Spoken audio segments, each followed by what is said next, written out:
Hello, everybody. I'm Mr. Gemko. This is the second day of Fine Arts Week, so I'm going to thank you guys in advance for being a really good audience. We've got a really special guest here today. His name is Jay Ivey. I'm going to read a few things about him, but one notable thing that you would want to know about him is that, well, he's a performance poet. He's been featured on several of Kanye West records. He's a poet. He's an author. He's an actor. All right, I'm going to read a few things off here. He is the proclaimed favorite poet of both celebrity comedian Dave Chappelle, Talib Kweli, and world rebound spiritual guide Deepak Chopra. He's the new national youth spokesperson for the AARP. He's the president of the Chicago chapter of the Recording Academy. That's pretty cool. He's an award-winning author of the book Dear Father. He's been on HBO's Deaf Poetry 3 times. He's been featured on the Grammy Award-winning. He's been featured on Grammy Award-winning albums, known for his work with Kanye West, Jay-Z, Slum Village, and John Legend, just to name a few. And he has been heard on Oprah, and also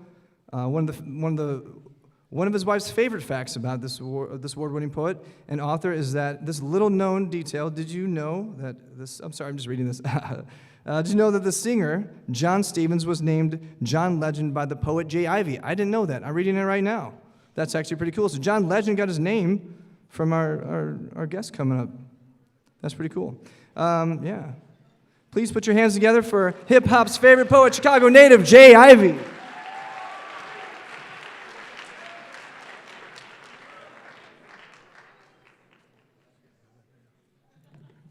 If you're feeling good, say yeah.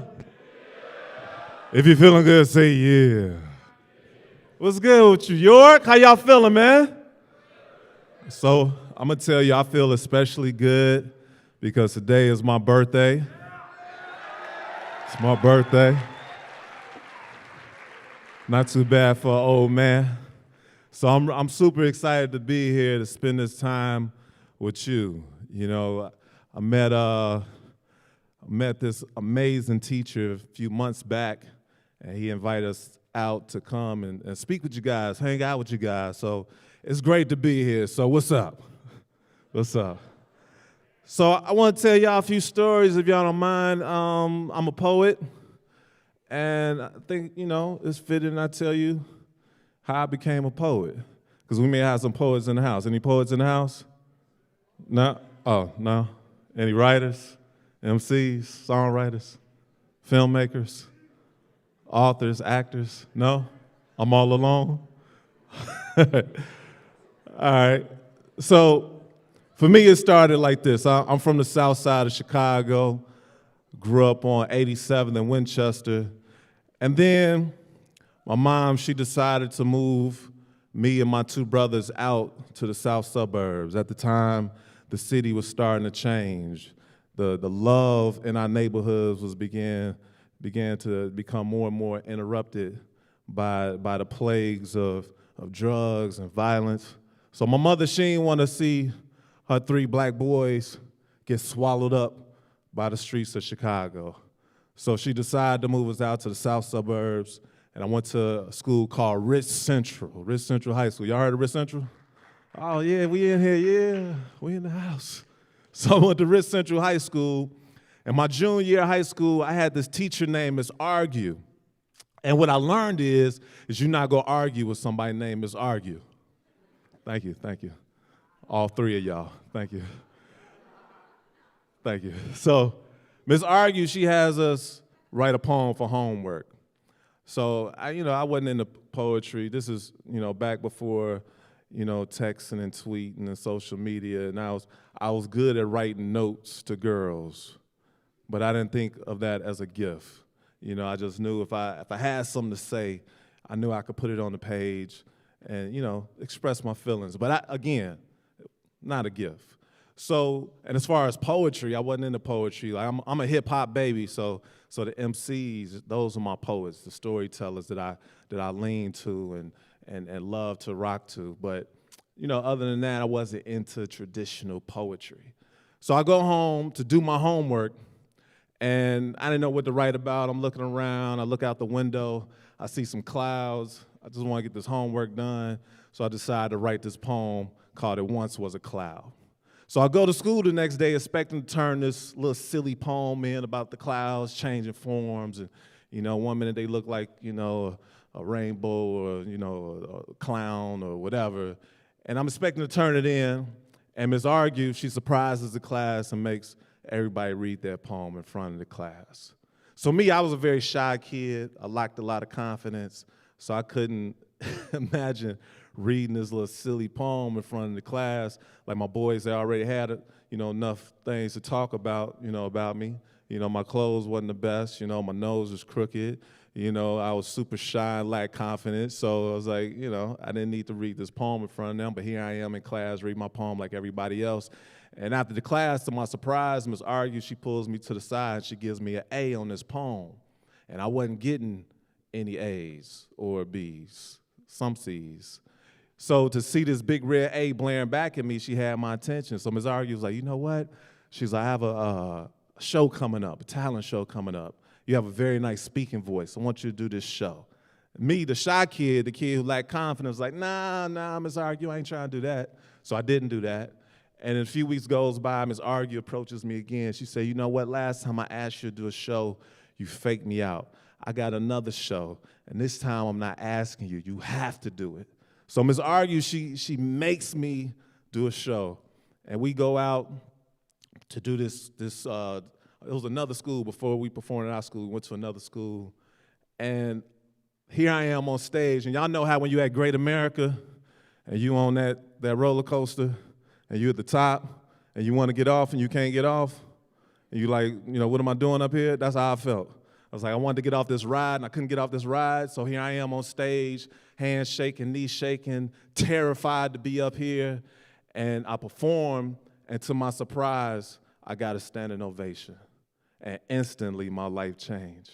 And after that, I was like, Ms. Argue, when's the next show? When's the next show? When's the next show? Because in that moment, I realized that if you're able to get past your fears, if you're able to, just step outside of yourself and just take those leaps of faith, it's amazing the things that can happen. I realized in that moment that I did have a voice. I realized that people would listen. I realized that I didn't have to be scared to speak in front of a room full of people that I never met before, because you never know what will happen and how you'll be able to touch people. And over time, it's like it became a need. It was like I needed to write. I needed to perform, and I needed to write. I need to write. I need to sit my black, narrow behind down and write. Yeah, the hustle got me hustling, but I'm muscling myself out of time for me. Well, what about me, I ask? What about the stories that I need to tell? I need to write, because can't nobody do it for me. Can't nobody document my inspirations the way I can. Can't nobody compliment my aspirations the way I can. Only I can, only I can, only I can. So I need to write. I need to gather up some words and write. I need to gather some thoughts and write. I need to write because I'm tired of hearing the same old pieces. I know y'all tired of hearing the same old pieces, because the same old pieces got the same old problems, but I got new problems, more problems have changed, problems have rearranged. This homeless cat asked me for some money, but got mad at me because I ain't got no spare change. I need to write. Me and my girl been arguing. I need to write. My boy told me to take it to the next level, so I need to write. My pops died and it's hard dealing with it. I need to write. I know y'all can't wait for the book. I need to write. The cop said I fit the description. I need to write. I need to write. You saying I'm bogus because I didn't come to your event because I was tired? I need to write. I need to write. My little brother got mugged by some grown thug. I need to write. The weatherman acting awfully funny. I need to write. My ex tried to get my boy. I need to write. I need to write. I need to write. Oh. I remember asking for 6 swings of mild sauce.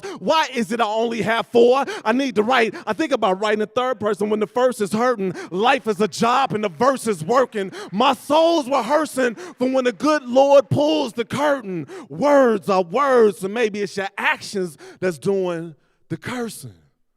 I said, I think about writing in third person when the first is hurting. Life is a job and the verse is working. My soul's rehearsing for when the good Lord pulls the curtain. Words are words, so maybe it's your actions that's doing the cursing. I need to write. Just yesterday, And I mean, just yesterday, it was illegal for me to write. Where my pen at? I need to write. So, thank you. So that's what I would do. I would write, and I would write some more. And it became this beautiful addiction. It became this therapy that I needed because, we don't necessarily go and talk to doctors in the hood, So you need those outlets. And I started to fall in love, like instantly fall in love with this art called poetry and the art of performing that poetry. And it became, it was like I just needed to reach out and connect with as many people as possible. So after I did that show in high school, I did all, that was my junior year. So senior year, I was doing all the shows, any talent show we had, any assembly, anything, any chance I had, I was on the stage. And then I went to college. I went to Illinois State University. Redbirds. Oh, we got like 5 of us. All right. I went to I-State, and at Illinois State, that's when I really got into writing. Because what I learned is, at home, I had a lot of beautiful distractions, a lot of positive distractions. And those beautiful, positive distractions were my family, were my friends, was me chasing girls, me performing. I played football. 1 year basketball, got cut the other years, but never mind that. I ran track. I was a hurdler. Any hurdlers, track stars in the house? I wasn't a track star, but I was on the track. You know what I mean? No? Y'all can laugh. It's cool. So, I had these positive distractions, things to keep my mind off of me. Things that would, just comfort me and bring me joy. But when I got to college, that's when I started to take more stronger looks at myself. You're a little older, you're starting to find yourself, starting to realize who you are, and you start to take these deeper looks at self. And even though you're surrounded by people, it felt like I was on an island, felt like I was all alone. And when I was younger, my folks, they got divorced. That was a big reason why my moms decided to move us out to the burbs. My pops, he was a DJ. He used to be on the radio. And I would listen to my pops, before I walked to school in the morning, I listened to my dad on the radio. He had this amazing, beautiful, strong voice. And I thought everybody's father was on the radio. I was a kid, I ain't know no better. But him being in the industry, my assumption is, drugs and alcohol became a huge factor because, the fights, broke out, the arguments, which led to separation, which led to divorce, which led to now almost 10 years went by before I saw her from my pops. And it was devastating. So now here I am in college, finding myself, and when you're trying to find yourself, you look back at where you come from. So I'm looking back and, okay, Chicago, South Side, amazing grandparents, my mama, my beautiful brothers. And then when I would look at my father, even though he was my hero when I was little, it was devastating that he wasn't present at the time. And now I'm a young man trying to find out what manhood is all about, and I didn't have that go-to. And it was devastating. So when I would write, the poems, I would write about everything, but when I started writing about, family and home, I was really hurt and sad and angry, and I would find myself getting depressed. And, I'm trying to write papers, and those papers would turn into poetry, and I couldn't concentrate, and I was just distracted by these feelings. And what I learned is if you don't deal with your emotions, one day your emotions go deal with you, right?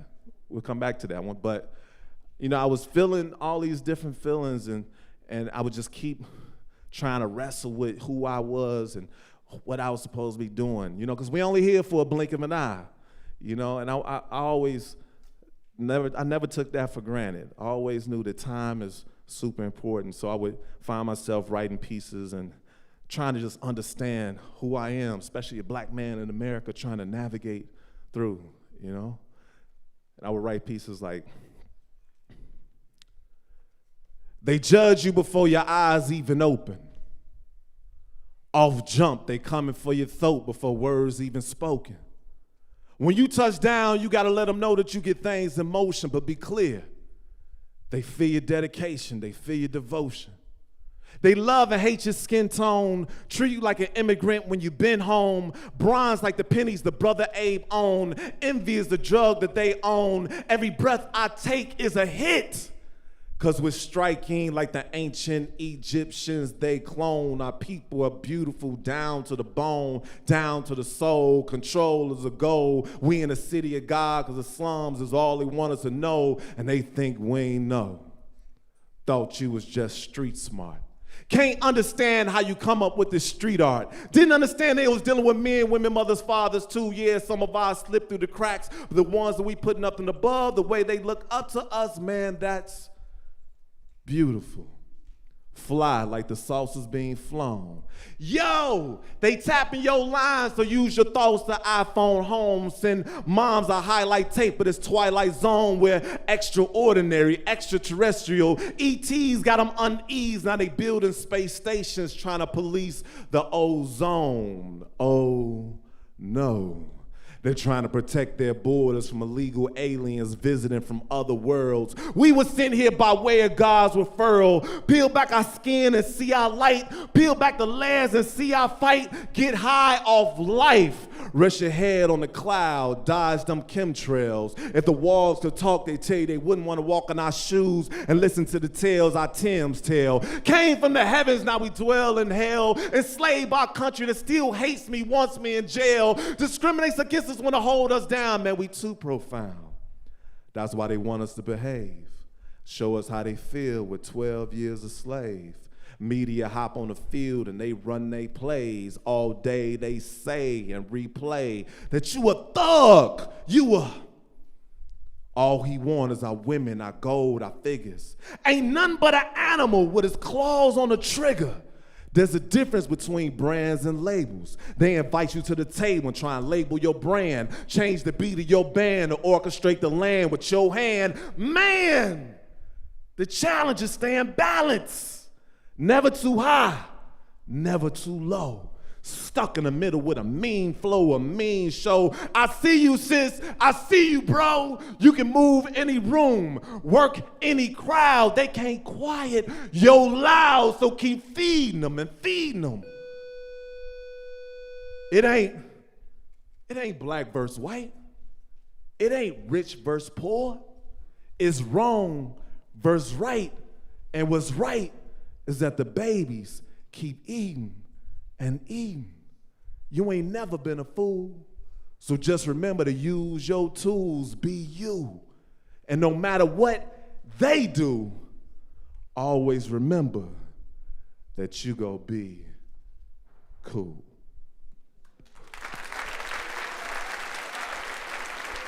So why don't you have a talk with me so I can show you the sights that I see? Why don't you lend a thought to me so I can take you to places I be? Why don't you take a walk with me through this abstract mind state of rhyme? I just felt like singing that, sorry. So yeah,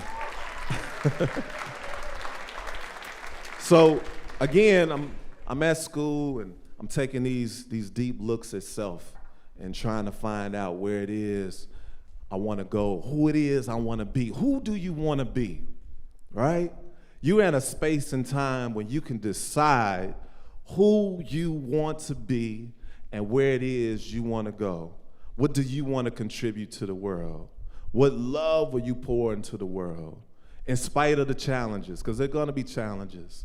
They're going to be ups and downs. But what is it that you love to do? And how are you going to implement that into your life and your purpose? Your purpose. I felt like poetry gave me purpose. And I was, at this time, I'm at school and I'm really, really invested in it. I'm like, okay, I don't know anything else I can do good or great, but I know I'm confident. I've never been confident before. I'm confident that I do this well. And I want to show the world what I do with it. So in spite of all that, I'm going, I'm having these positive, this positive reinforcement, and I'm talking myself into doing some great things. But at the same time, again, I'm a young man. I'm dealing with these emotions, and I'm fighting through it, And I got to the point where I got so depressed I couldn't stay at school anymore. I stopped going to school. I stopped going to work. I was at TJ Maxx. I got tired of folding them clothes all the time. Hey, man, when y'all go to TJ Maxx, man, don't be putting the clothes back all any kind of way. You know what I mean? Like, people got to come behind you and fold them things up. You know what I'm saying? So anyway, shout out to TJ Maxx. So I stopped going to work, and I ended up back at home, back in my mama's house. Now I'm staying in her basement. I don't have a job. I'm not in school. I feel like I done wasted my mama money because she ain't want to get no loans, so she was coming out the pocket to pay for me to go to school. So I'm just really, really, I'm devastated, but I'm like, I can't let her down. I can't let her down. So I started moving around the city, and I was 19 at the time, and most of the poetry spots, if they weren't in a cafe, they were at a club. So I would find myself at the door talking my way into different clubs, like, look, man, I don't even drink. I just want to come in, perform, and I leave. And that's what I do. I got cool with a lot of comedians because I would go to the comedy clubs because they would let me come in and perform on their open mic nights, and do some poetry in between the comics. So I got cool with folks like Deion Cole and Lil Rel and D. Ray Davis. I don't know if y'all ever heard of these folks, but, they doing some major, major big things right now. My buddy Cootie, amazing film director. And I was just determined to, like, okay, I'm gonna be great with this poetry. I'm gonna do some great things. And then one time I remember learning this lesson because I was invited to perform at a rehabilitation center for recovering alcoholics and drug addicts. And it was out on the west side. At the time I was attending Trinity United Church of Christ on 95th Street, and they invited a youth group to go, the youth ministry to go and perform. So there were dancers and singers, and I was going to perform some poetry. So we drive out to the west side, and we get out there, and normally you walk into a space, when you're going to perform, you walk into a space and people are upbeat, they in a good mood, they're looking forward to the show, and it's just, just a good vibe, This time it was different. Everybody was heavy. Everybody was real low. And I didn't know what to perform. So I had this poem that I would perform out on the scene, and I decided, okay, I'm gonna perform this poem. And at the last minute, decided to perform it. And what I learned performing it and what happened after is that words are very, very powerful. Words carry energy. Words carry light. So the words that you speak on someone, man, be mindful of what you're putting out there, because the energy does return. It does return. So this poem, it really, performing this poem, it really taught me the power of words. This poem is called Wings. Wings. Dum dum dum dum dum. Dum dum dum dum. I just got my wings. Hello? I just got my wings. Is anybody out there listening to my story? I just got my wings. Somebody's got to hear my story. Is anybody out there listening to my story? I just got my wings. Today I plan on going to see my girlie because Furley and his 3 peeps ain't keeping good company. Luckily, I got enough change to fill my tank up to a quarter, so I guess I'll roll out like coins or holy pockets. Man, it's starting to get hot out here like rockets on launch pads. So like my dad, I'm taking off with the wind beneath my wings. My wings, ooh, man. Them Harold chicken wings are starting to smell so good. On the norm, I would stop, but see, I'm gonna keep on going like flowing rivers and streams. I see this green light evaporates, the right halts my actions like a dam, but I'm not tripping because I'm receiving mental satisfaction from this ma'am on the corner. What's up, girl? But as I look upon her, she begins to shiver, then scream. Simultaneously, I feel the warmth of a bright gleam of light break through the door to my left. I take a deep breath as me and another being exchange words. Click, click. Get out the car. Huh? Get out the car. Angel, is that you, girls? Me, Jay, why you tripping down the gun? Look, I don't care who you are. Get out the ride now, Angel. Man, you was my shorty when we were shorties. Look, I don't know who you are. Get out the ride now, Angel. Man, you was the first girl I kissed. Get out the ride now, Angel. Now, Angel. Now, Angel. Pow.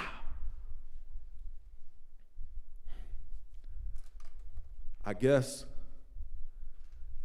my actions were too slow because I watched as a right index glided back, pulling on the crescent moon-shaped trigger, releasing a horrific word, more horrific than that word. Man, come on! Some cat said moments after my skull was pierced by the metallic demon, I was screaming loud, but really wasn't saying nothing because my heart was pumping silently, and everybody had their eyes on me like those spies of World War III, but me was see, my eye was on the sparrow sitting on top of the red light as my soul began to take flight into another level. I started thinking about that devil that's been trying to dig me into like shovels, so I'm trying to pull through like pulleys so I can reside at 7 North Heavenly Lane, because that bright light from above was beginning to rain up to me like thunderstorms. My spiritual tears began to pour as I continued my soaring towards the light.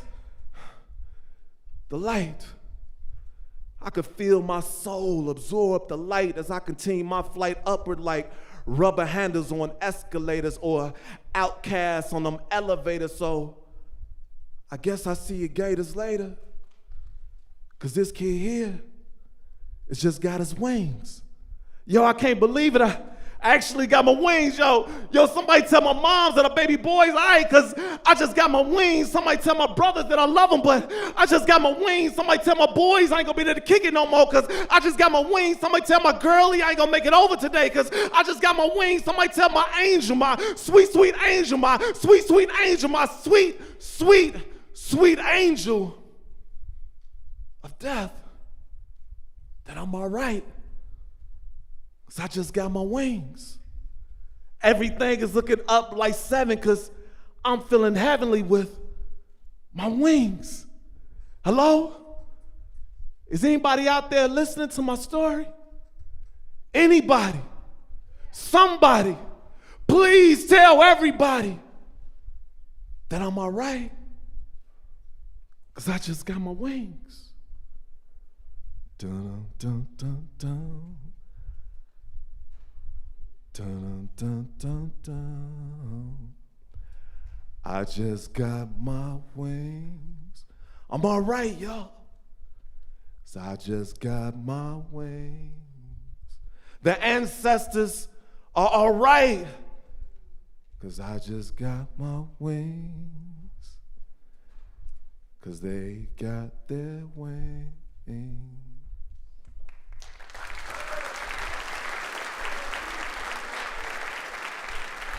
Thank you.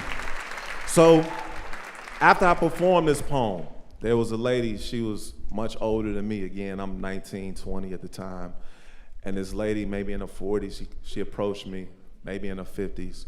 And she told me that she was in this rehabilitation center fighting for her recovery because she went through some terrible times. And I forget the order, but back to back to back, she lost her husband 1 month, her father the next month, and her son the following month. And she was devastated. And she said this was the first time, hearing this poem was the first time since their passing that she was able to find some peace.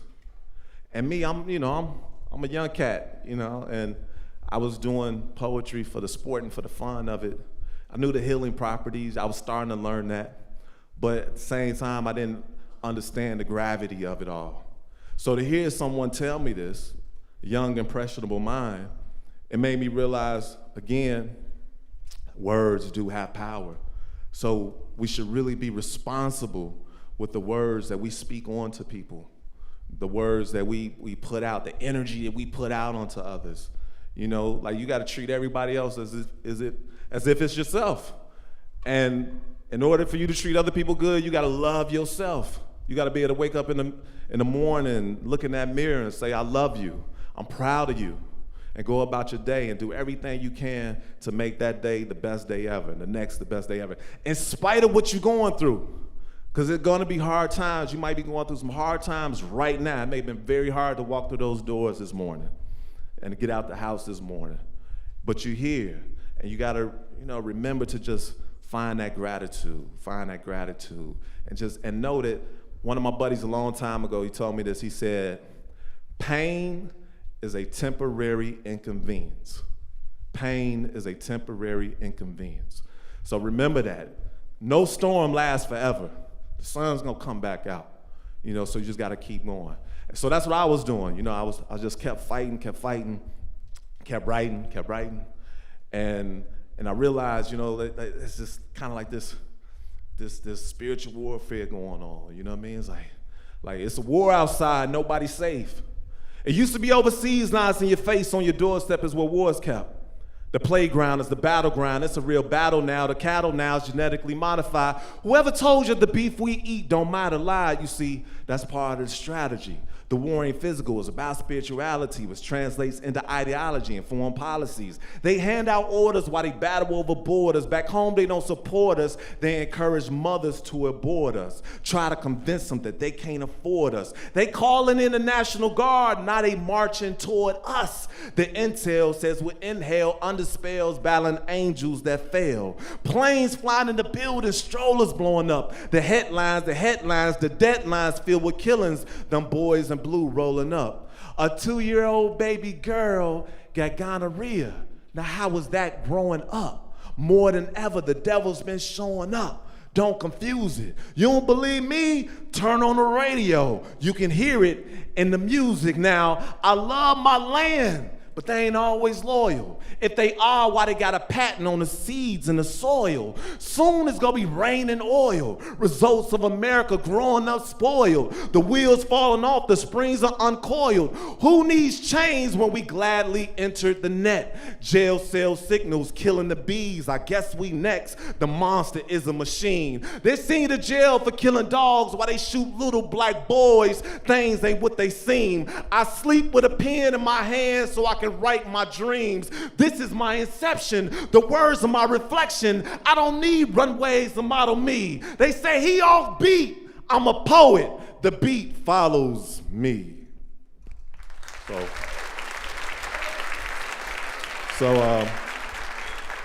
Yeah. So I'll be writing. So I'll be writing.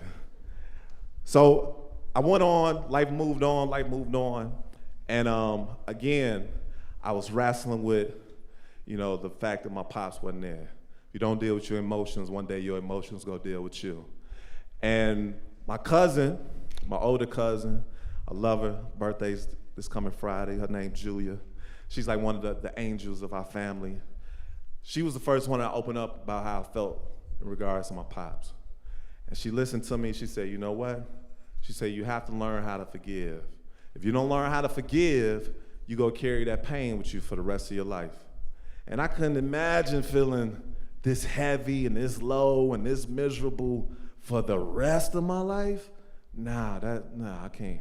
I want to have fun. I want to kick it. Like every day's my birthday. You know what I mean? Like I want to have a good time. I want to get through life just, making my contributions, taking care of my family, and enjoying the time while I'm here. So I started to wrestle with this idea of forgiveness, which was super difficult because my pops, again, I hadn't seen him for 10 years. And I'm like, how do you forgive somebody who ain't even around, So I started to, wrestle with this idea, forgive. I need to learn how to forgive. And one day, it hit me when I was at church. And my buddy, he was singing. We actually performed together. And they asked him to come back up to sing another song. And then he gave this testimony about losing his sister when he was in high school. And just seeing his hurt, seeing his sorrow, seeing the void that was in his life, his devastation, I felt terrible for him. And then it made me reflect on my own pain and my own hurt, my own void. And I started to think about my pops. And in that moment, I found myself breaking down in tears, falling to the floor like, God, I forgive my father. I just want to see him. I want to tell him I love him. I want to tell him I miss him. That's it. I forgive him. Please, God, please. I just want to tell him. This was a Thursday. 2 weeks later, on a Thursday, I got home from work, and after 10 plus years, my father, he called me out of the blue. And when I say it was a very emotional moment, it was a very emotional. I was literally choked up, crying, trying to talk, and couldn't get a word out. And me and my pops, we were able to reconnect. I went over and saw him, and like when I was a kid, we watched the Bears game. I went over on a Sunday, we watched the game, and I was so grateful to just be able to see him, hug him. When I did see him, I was expecting to see a giant, because I was like 12, 13 last time I saw him, and now I'm towering over him, and he was old, and I could tell that life had beat him up. And what I realized and what I learned was that once upon a time, my father, he was a child, and he was hurt in his childhood, and I don't think he ever got over his pain. He never learned how to deal with those emotions and that the traumas that he'd gone through in his childhood. So that it made me have compassion for him. And then it made me, I knew he was a good person. He was a good man. He was hurt. And I know y'all have heard it before, hurt people. So I don't know if y'all ever read The 4 Agreements. There's a book called The 4 Agreements, and one of the agreements is don't take things personal. Like people, they lash out and they say things, and we take it personal. Like, why are they doing that to me? But maybe they just hurt and they going through it, and you the closest thing to them when you cross paths with them. And I found myself again just having that compassion. And I was happy we had that moment, because a year and a half later, he passed away. So now I'm like really going through it, because the time I thought we would have to rebuild our relationship, it was no more. And at the time, I don't know if y'all heard this show called Deaf Poetry. Y'all heard this show? HBO Deaf Poetry? Nobody? Have y'all heard of Def Comedy Jam? Okay, all right, we're getting somewhere. So after Def Comedy Jam, they did a show called Def Poetry. And there was tens and thousands of people trying to get on this show. And the first season, they selected about 52 people. And out of those 52 people, this amazing, beautiful, miraculous story of how I ended up being on this show. And I went on the show and I did this poem called I Need to Write. This poem that I wrote one morning, just mad at the world and just frustrated, and wrote this poem out on the lake, out at the point. And here, a few years later, now I'm on this stage where this poem is being seen by millions of people. So I go do the show, and after doing Deaf Poetry, the taping was in New York. A year later, I decided to move to New York. So I moved to New York, and again, my pops, he had passed away. So what I didn't realize is that I was grieving. So I got real good at wearing a mask. When I moved, I was hanging out with these amazing people. I was doing stuff at MTV. I was rocking with one of the hometown cats. There's this guy named Kanye West. Y'all heard of him? Y'all heard? No? Google him. He's like super dope. He rap. He make beats. He make clothes. He married this girl named Kim. Just Google him. They super dope people. So I'm hanging out. These are people I'm hanging around, and I couldn't be around them with this heaviness. I couldn't be woe is me around this opportunity and this. It was something special happening, and I knew I was a part of it. And I couldn't bring my heaviness to the stage, to every situation I was in. So I got real good wearing my mask, and then when I would get home, the mask would come off, and I'm just devastated. I'm back on that island, and I'm hurt all over again.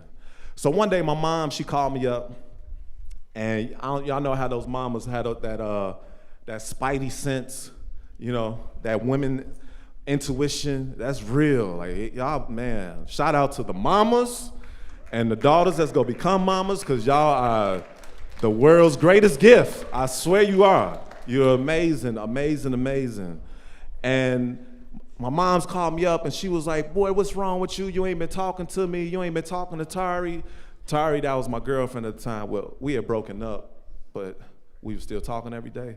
So it worked out. We got married. We good. But, back then it was, you know what I mean? Like, we was, So she was like, you ain't been talking to me. You ain't been talking to Tari. What's going on? So I opened up for the first time and decided to talk to my mother, since my pops had passed. And I told her how I felt. And she listened. And my mama just lit into me. She said, look, your father was a good man. Let him rest in peace. And when your mama speak, or at least for me, I listen. And my mind went to, well, if there was anybody that had the right to speak negatively of him, it would be her, because she'd been through the most with him, and here she is speaking positive about him. And at the end of the day, I did know that he was a good man. He was just hurt. There's a lot of hurt people out here that ain't dealt with they problems. So in that moment, I decided to truly forgive my father.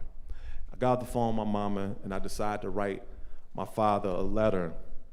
I decided to write him a poem. Later on, it turned into a book. And I wanted to show this to you because this is an example of a dream come true. This right here was an idea. It was a thought. So any ideas and thoughts that you have in your mind that you may think is impossible, it's not. Like, you can make it a reality. You can make it a physical thing that I can pass on to folk. You know what I mean? Like, you can make your dreams come true, right? So, thank you.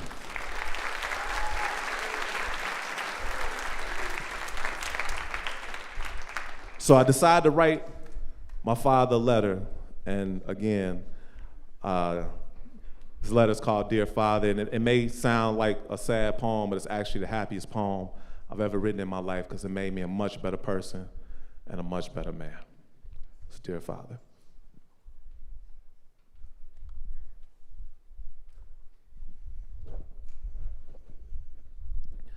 Dear Dad, these words are being written and spoken because my heart and soul feel broken. I laugh to keep from crying, but I still haven't healed after all of the years of my goofiness and joking. You got me open, hoping this ill feeling will pass, won't last. I wear a mask, my peace won't ask for the truth. Truthfully speaking, the truth hurts, but I'm beyond hurting. I'm in pain. Why does it hurt so much? I find myself fighting with myself every day, remain sane. My peace think I changed, maybe tripping on my fame, but I'm still the same old James. I know it's a shame I don't come around as much, but I don't want them to see me acting strange. I don't want them to feel one drop of rain, but I can't seem to get these feelings to stop. I can't get these thoughts on my brain. Now when I really need to reach out for your dad and touch your hand, I can't believe you out of range. I'm starving for your love and I'm begging, please ease the crave. When I was little, I thought you left because I wouldn't behave. Later on in life, I found out that it was a cane as well as other things. And with all the scars, it was hard, but I learned to forgive and forgave.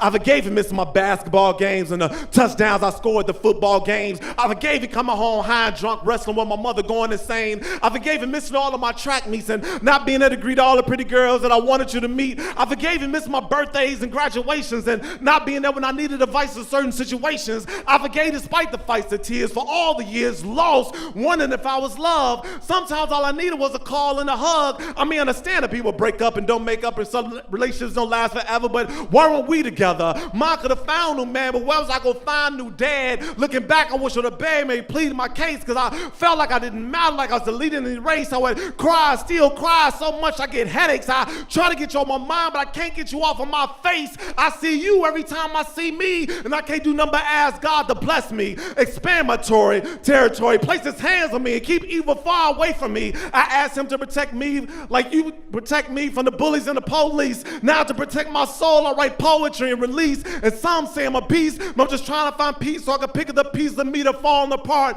I shopped all up for love, and I ended up with a lot of good items in my cart that help me pull out the dart and help me get out the dark, one being my art. But along the way, all of my decisions weren't so smart because my love was amputated. My life became complicated. My family, well, Dad, I don't know if you knew or not, but my sweet, sweet family became dysfunctional. I mean, I remember I remember us moving out to the Birds, my boys' place, my love that was lost. And they made me laugh and giggle. My boy even taught me how to dribble so I could make the team, and I did. I thought that I would die without you, but Rome, Drake, Ike, Egg, and Todd made sure that I lived and was never sad. They even gave me their dads. Mr. Kemp, Mr. Whitaker, Mr. Cross, and Mr. Price became my dads, my cool daddies. But the little boy in me still wants his daddy badly. I feel like a scared little boy, afraid to become a man, but I think I'm ready. I think it's time. I think it's time to shine and get mine. I think it's time to shine and get mine so I can ease my mind, let my soul climb. I think it's time to stand as a man of my own too, just like you used to do before those demons started hunting you, because all I want to do is to make you on my proud, and not one of you are. I wonder if you know. I wonder if you know that God gave me a gift. I wonder if you know about the spirits that I lift. I wonder if you know I touch people with my words. I wonder if you know I inspire actions with my verbs. I wonder if you know that your baby boy did a show that aired for me to see on HBO, and that hard New York crowd that I didn't even know actually gave me a standing no. I know you're proud. I know you are, because I'm going to be the best just like you want to be. Watch and see. And just in case you can't, I'm going to scream it so loud that I shake the clouds and move them out the way of my sunshine, because that's what you are, Dad. James Ivy Richardson Sr., do you hear me? You are my sunshine. That's why I forgave you, because my love for you is still the same. It may have gone through a transformation, but it never really changed. So I swear on my mama and on my name, I'm going to stop this rain, conquer this pain, make sure that you did not die in vain. And when I get to heaven, I'm going to jump in your arms. We go kick back like when I was little and watch the Bears game. Thank you. So I think that's the time. Okay, can we get one more minute? Just one quick minute, y'all. And I ain't gonna tell the story, but I did this record with Kanye on the College Dropout Stay in School. The song is called Never Let Me Down. Y'all heard this song before? So when I say get up, I get, I want you to say down. All right? Get up, I get. Come on now, it's my birthday. Get up, I get. Get up, I get. Get up, I get. Get up, I get. We all here for a reason on a particular path. You don't need a curriculum to know that you're a part of the math. Cats think I'm delirious, but I'm so serious. That's why I expose my soul to the globe, the world. I'm trying to make it better for these little boys and girls. I'm not just another individual. My spirit is a part of this. That's why I get spiritual. But I get my hymns from him, so it's not me, it's he that's lyrical. I'm not a miracle. I'm a heaven-sent instrument. My magnetic regimen navigates melodic notes to your soul and your mental. That's why I'm instrumental. Vibrations is what I'm into. Yeah, I need my loot by rent day, but that ain't what gives me the heart of Kunta Kinte. I'm trying to give us free like Sinke. I can't stop. That's why I'm hot. Determination, dedication, motivation. I'm talking to you, my many inspirations. When I say I can't let you or self down, if I want the highest cliff, on the highest rift, and you slipped off the side of cliffs onto your life in my grip, I would never, ever let you down. And when these words are found, let it be known that God's penmanship has been signed with a language called love. That's why my breath is felt by the deaf, and why my words are heard and confined to the ears of the blind. I too dream in color and in rhyme, so I guess I'm one of a kind in a full house. Because whenever I open my heart, my soul, or my mouth, a touch of God rains out. Get up, I get. Get up, I get. Get up, I get. Get up, I get. Much love, y'all. My name is Jay Ivy. Thank you so much.